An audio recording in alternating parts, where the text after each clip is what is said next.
Today's topic is force on a moving charge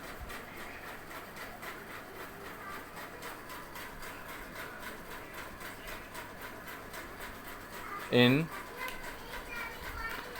uniform magnetic field.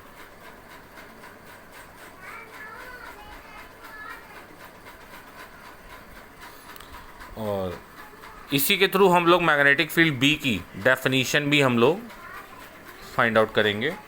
तो अगर मैं यहाँ पर एक 3D प्लेन ड्रॉ करूँ लाइक दिस,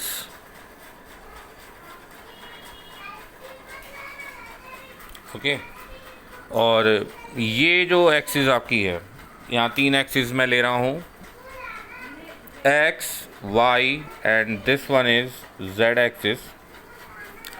y एक्सिस में आपका मैग्नेटिक फील्ड B है और एक चार्ज पार्टिकल है, पॉजिटिव चार्ज पार्टिकल, जो x एक्सिस की डायरेक्शन में मूव कर रहा है विद वेलोसिटी v। तो वो एक फोर्स एक्सपीरियंस करेगा जिसकी डायरेक्शन z एक्सिस में होगी। This force is also known by Lorentz force and this force value F is equal to q v cross b vector. ये पार्ट आपको याद रखना है, v cross b। It means v cross b। अगर आप ऐसे जाएंगे एंटी क्लॉकवाइज तो आपने क्रॉस प्रोडक्ट में पढ़ा हुआ है कि जो आपका क्रॉस प्रोडक्ट होगा वो एंटी क्लॉकवाइज डायरेक्शन में अपवर्ड आता है। तो यहाँ पर ये जो आपका कॉन्सेप्ट है ये लॉरेंज फोर्स में भी आपका अप्लाई होगा। यहाँ पे जो पॉजिटिव चार्ज आपने लिया हुआ है वो प्लस क्यू है, तो ये डायरेक्शन आपको याद रखनी है, ये पॉजिटिव चार्ज के लिए है। अब यही चार्ज अगर पॉजिटिव चार्ज मैग्नेटिक फील्ड से अगर कोई डायरेक्शन बना रहा है, suppose that the angle is theta, तो उस कंडीशन पे यहाँ पे फॉर्मूला मैग्नीट्यूड का जो फोर्स का होगा F का, वो हो जाएगा F is equal to q v b sine theta. आप जानते ही हैं क्रॉस प्रोडक्ट में साइन थीटा का यूज़ होता है। तो यहाँ से अगर हम B की वैल्यू फाइंड करना चाहें तो B is equal to F upon q v sine theta हो जाएगा। ठीक है, तो यहाँ से मैग्नेटिक फील्ड की आपकी एक डेफिनीशन भी फाइंड आउट हो गई कि if a charge of 1 coulomb moving with a velocity of 1 metre पर second and perpendicular to the uniform magnetic field, then it experiences 1 Newton force, then the magnitude of the field is 1 Tesla। यहाँ पर इस type से आप magnetic field की definition भी दे सकते हैं। यूनिट पे आते हैं तो यहीं से मैग्नेटिक फील्ड की एक और यूनिट निकलती है, उसको ज़रा ध्यान से देखेंगे। तो मैग्नेटिक फील्ड यूनिट आपकी यहाँ से क्या निकलेगी, फोर्स की हो गई आपकी न्यूटन, चार्ज की कूलम, वेलोसिटी की मीटर पर सेकेंड, तो पर सेकेंड न्यूमरेटर में चला जाएगा, तो newton second upon centimetre, newton second upon coulomb metre. यहाँ से कूलम मीटर, चार्ज इनटू ये, तो यहाँ से आप एक फॉर्मूला एक और यूनिट बना सकते हैं इसकी, क्या बनेगी, न्यूटन अपॉन एम्पियर मीटर। और न्यूटन अपॉन एम्पियर मीटर जो आपकी यूनिट है इसी को आप टेस्ला बोलते हैं। ओके, ये ध्यान रखिएगा, इसकी डायमेंशन भी यहाँ से निकाल सकते हैं, m t-2 a-1, तो ये इसकी डायमेंशन हो जाएगी। ये बहुत इम्पॉर्टेंट आपका फोर्स है जिसके थ्रू आप एक और एप्लीकेशन निकाल सकते हैं कि जब कोई चार्ज पार्टिकल किसी यूनिफॉर्म मैग्नेटिक फील्ड में मूव करता है तो उसकी ट्रैजेक्ट्री क्या होती है। अब हम लोग इसकी ट्रैजेक्ट्री को देखेंगे ध्यान से। बाकी आप लेफ़्ट हैंड रूल से आप फोर्स की डायरेक्शन निकाल सकते हैं। अगर मैं अपने लेफ़्ट हैंड की फिंगर को इस टाइप में प्लेस करता हूँ, फर्स्ट फिंगर अगर मैग्नेटिक फील्ड शो कर रही है, सेकंड फिंगर आपकी मिडिल फिंगर जो है ये अगर आपका वेलोसिटी शो कर रही है, तो जो थंब होगा वो आपका मैग्नेटिक फोर्स को शो करेगा। ये मैग्नेटिक फोर्स लॉरेंज फोर्स भी होता है, इसको लॉरेंज फोर्स भी बोलते हैं।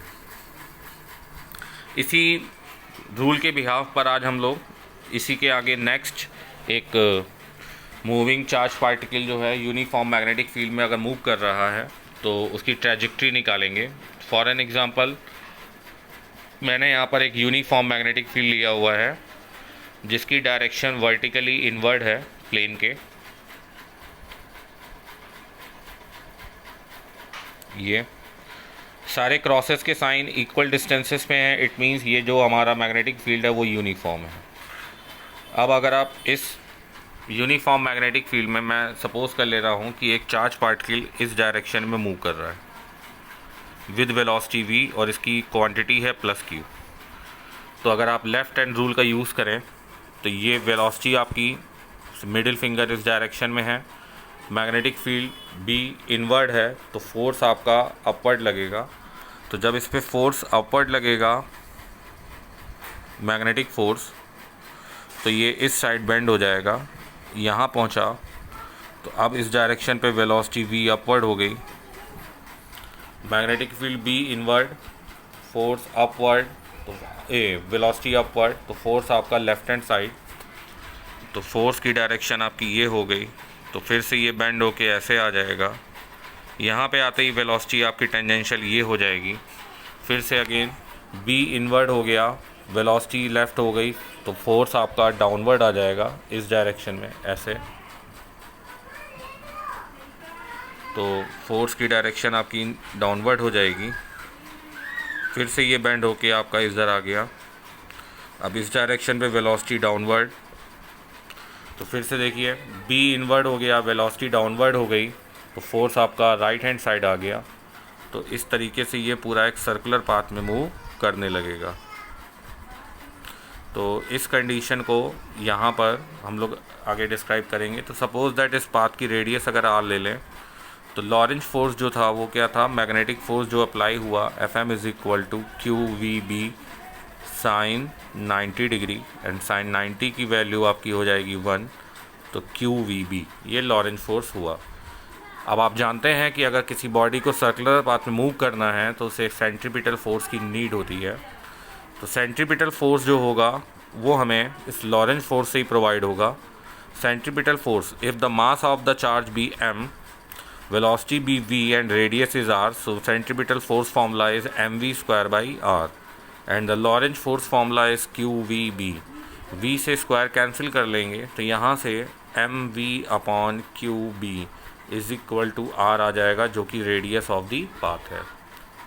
ओके, इसी मेथड के थ्रू आप यहाँ पे इस पार्टिकल का टाइम पीरियड भी निकाल सकते हैं। तो टाइम पीरियड का formula time is equal to distance upon speed होती है। डिस्टेंस टाइम पीरियड में जो चलेगा वो सरकमफ्रेंस के इक्वल चलेगा, और स्पीड हमारी v है। r की वैल्यू जो हम लोगों ने ये फाइंड करी थी, अगर हम पुट कर दें mv/qb, और v ये पहले से था तो v से ये v कैंसिल हो जाएगा, जहाँ से आपके टाइम पीरियड का फॉर्मूला हो जाएगा 2πm/qb। ये इसके टाइम पीरियड का फॉर्मूला हो गया। अब इसी में एक पॉइंट आपका और इम्पॉर्टेंट आता है जिसे हम लोग बोलते हैं पिच।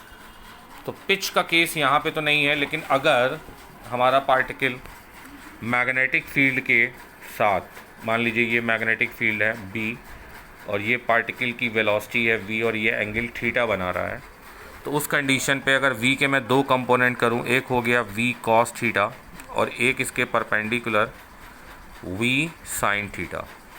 तो v sin थीटा जो परपेंडिकुलर कंपोनेंट है ये आपके लिए मैग्नेटिक फोर्स के लिए रिस्पॉन्सिबल होगा, जबकि v cos theta magnetic force के लिए रिस्पॉन्सिबल नहीं होगा। इस कंडीशन में v cos थीटा के ड्यू टू ये सर्कुलर पाथ में मूव करेगा, और v sin थीटा के ड्यू टू और v cos थीटा के ड्यू टू ये जो पार्टिकल है ये हमारा फॉरवर्ड डायरेक्शन में मूव करेगा। तो इस टाइप में इसका पाथ हेलिकल पाथ हो जाएगा। कंडीशन आपकी ये है, ये आपकी b की डायरेक्शन है, ये आपकी v की डायरेक्शन है, एंगल थीटा है, तो v cos थीटा इसे फॉरवर्ड मूव करा रहा है और v sin थीटा इसे सर्कुलर पाथ में, v sin theta circular path में मूव कर रहा है। तो अगर आप मैग्नेटिक फील्ड की वैल्यू, मैग्नेटिक फोर्स की वैल्यू निकालते हैं, तो मैग्नेटिक फोर्स के लिए v sin थीटा रिस्पॉन्सिबल है, तो यहाँ पे हो जाएगा q v sin theta into b। अब यहाँ पे बात आती है पिच की। तो दो कॉन्जिक्यूटिव सर्कल्स के बिटवीन की जो डिस्टेंस होती है इसी को हम लोग पिच का नेम देते हैं। और इस पिच को ट्रैवल करने में जो टाइम लगता है वो टाइम पीरियड के इक्वल होता है।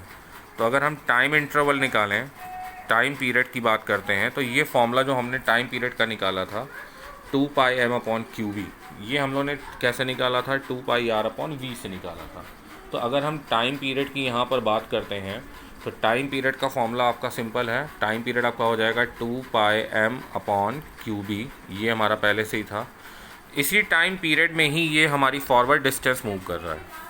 तो फॉरवर्ड डिस्टेंस जो मूव कर रहा है उसे हम लोग क्या देंगे नेम, दो कॉन्जिक्यूटिव सर्किल्स के बिटवीन की जो डिस्टेंस है इसको पिच नेम देते हैं।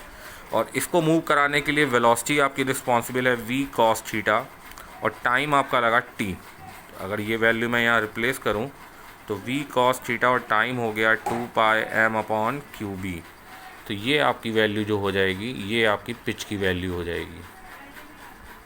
ठीक है, आई होप कि ये दोनों कॉन्सेप्ट आप लोग को समझ में आए होंगे, और ये इंपॉर्टेंट कॉन्सेप्ट हैं, इसको ध्यान रखिएगा।